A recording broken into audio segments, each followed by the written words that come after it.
Live Tamil cinema நேயர்களுக்கு வணக்கம். நான் உங்கள் பத்திரிகையாளர் ஆர்.எஸ். கார்த்திக். இந்த வீடியோவில் நாம பார்க்க இருக்கிறது இந்த வாரம் திரைக்கு வந்திருக்கிற ஹரஹர வீரமல்லு பேன் இந்தியா படம்.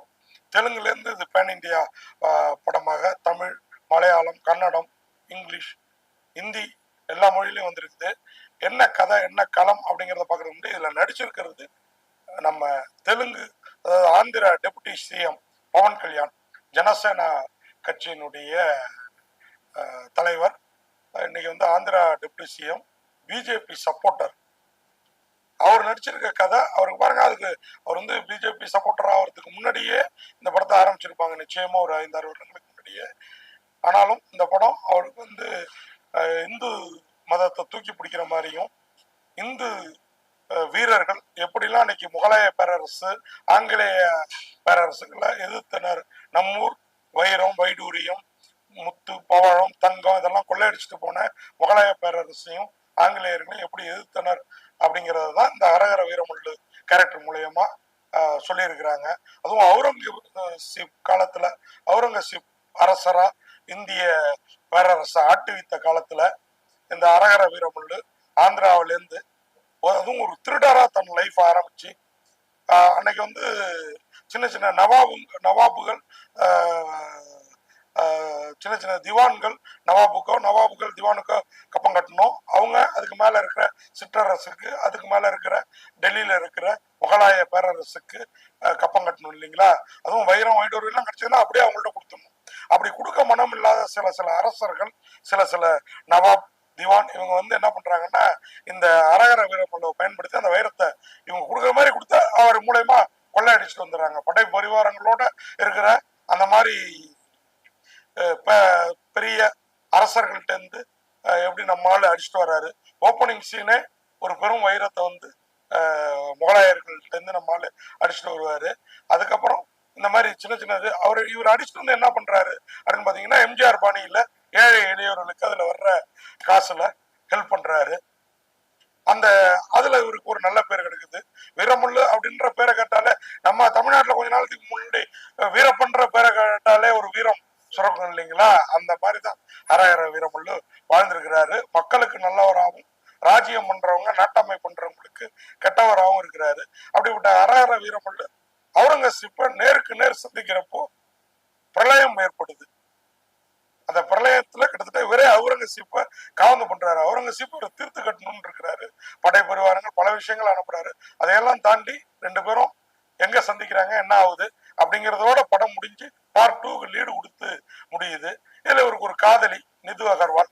உண்மையாவே அந்த காதலியும் இவர்கிட்ட ஒரு கட்டத்துல வேலையை காட்டுவாங்க. ஏன் அவங்க வேலையை காட்டுறாங்கன்னா, அவங்க ஒரு பெண் ஹரஹர வீரமல்லுன்னு சொல்லலாம். அவங்களும் இந்த மாதிரி பொருள் எல்லாம் கொள்ளையடிச்சு இருப்பவர்கள்ட்ட கொள்ளையடிச்சு இல்லாதவங்களுக்கு கொடுக்குற ஒரு கேரக்டர்ல. அப்புறம் இவங்க ரெண்டு பேரோட காதலும் சேர்ந்ததா இல்லையா, இவர் அவுரங்கசீப்பை எதிர்த்தாரா, அவுரங்கசீப்பை கிளைமாக்ஸ்ல என்ன பண்றாரு அப்படிங்கறதெல்லாம் படத்தை வந்து ஒரு ஸ்டேஜ்ல முடிச்சு பார்ட் 1 அப்படின்னு முடிச்சிடுறாங்க.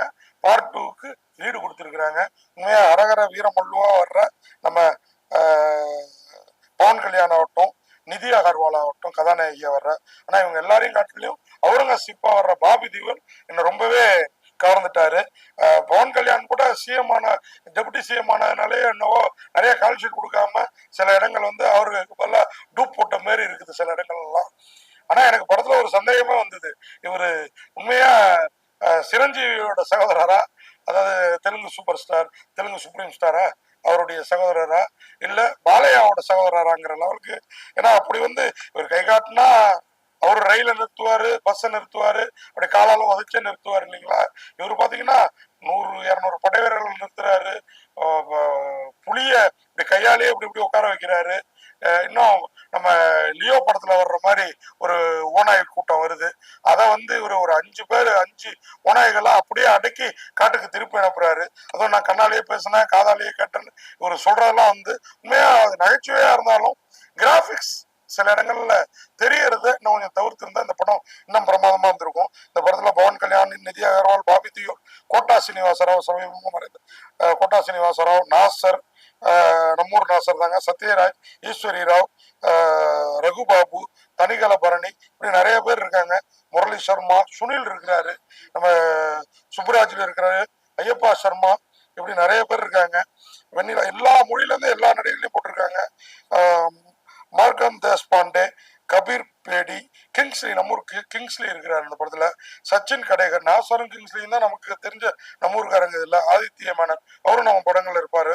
அனுஷியா, பூஜிதா பாண்டா, கோவிந்தா நம்தேவ், இப்படி நிறைய பேர் ஹிந்தி, தமிழ், தெலுங்கு, மலையாளம் எல்லா மொழியில இருந்து இந்த படத்துல இருக்காங்க. இந்த படம் மெகா சூர்யா புரொடக்ஷன்ஸ் பேனர்ல தயாராகி இருக்குது. ஏற்கனவே சூர்யா மூவி சேமரத்னம் தான் இதனுடைய தயாரிப்பாளர். அவருடைய மகன் ஜோதி கிருஷ்ணா தான் இந்த படத்தை வந்து இயக்கி இருக்கிறாரு. உண்மையாவே டிஃப்ரெண்டான ஒரு ஹிஸ்டாரிக்கல் ஸ்டோரியை நமக்கு தரணும்னு ரொம்பவே பிரயத்தனப்பட்டு கொடுத்துருக்கிறாரு. இதுல கதை இருக்கிற அளவுக்கு காட்சிப்படுத்தல்கள், இந்த படம் வந்து 200 கோடியை தாண்டி சொல்றாங்க, 250 கோடின்னு சொல்றாங்க. ஆனா வந்து அந்த அளவுக்கு காட்சிப்படுத்தல், பல காட்சிகள் பிரமாதமா இருக்கு. ஆனா சில காட்சிகள்ல அந்த எஃபெக்ட்ல அது ஏதோ அவசர குலத்துல அள்ளி தெளிச்ச மாதிரி இருக்கு. அதையும் சரி பண்ணியிருந்தா இன்னும் பிரமாதமா இருந்திருக்கும் இந்த அரகர வீரமல்லு அப்படிங்கிறதையும் சொல்லி, நம்ம டெபுட்டி சிஎம் அவரு பவன் கல்யாண் பவர் ஸ்டார், அவர் இன்னும் கொஞ்சம் அவர் பண்றதெல்லாம் ஏதோ கொஞ்சம் சோர்வா பண்ற மாதிரி தெரியுது. அது இன்னும் கொஞ்சம் சிறப்பா பண்ணியிருந்தா இந்த படம் இன்னும் ஹைப்பா இருந்திருக்கும். ஆனாலும் இந்த படம் ஆந்திராவிலையும் தெலுங்கானாவிலையும் கொண்டாடப்படும்னு நம்பலாம். மற்ற மாநிலங்கள்ல எந்த அளவுக்கு, அதாவது ஹிந்தி பேசும் மாநிலங்கள்லயும், நம்ம தமிழ்நாடு, கேரளா, கர்நாடகா உள்ளிட்ட பட இடங்கள்லயும் எப்படி பார்க்கப்படுதுங்கிறத பொறுத்திருந்து தான் பார்க்கணும். ஆனாலும் இந்த படத்துக்கு பத்திரிகையாளர் RS கார்த்திக், எனது பார்வையில 10க்கு இந்த படத்துல உள்ள டெக்னிக்கல் எஃபர்ட் அண்ட் கதைக்காக, அது மாதிரி அவுரங்கசீப்பா வர்ற பாபி தியோலுக்காக ஒரு 10க்கு 6.5 மதிப்பெண் கொடுத்து விடைபெறேன். நன்றி, வணக்கம்.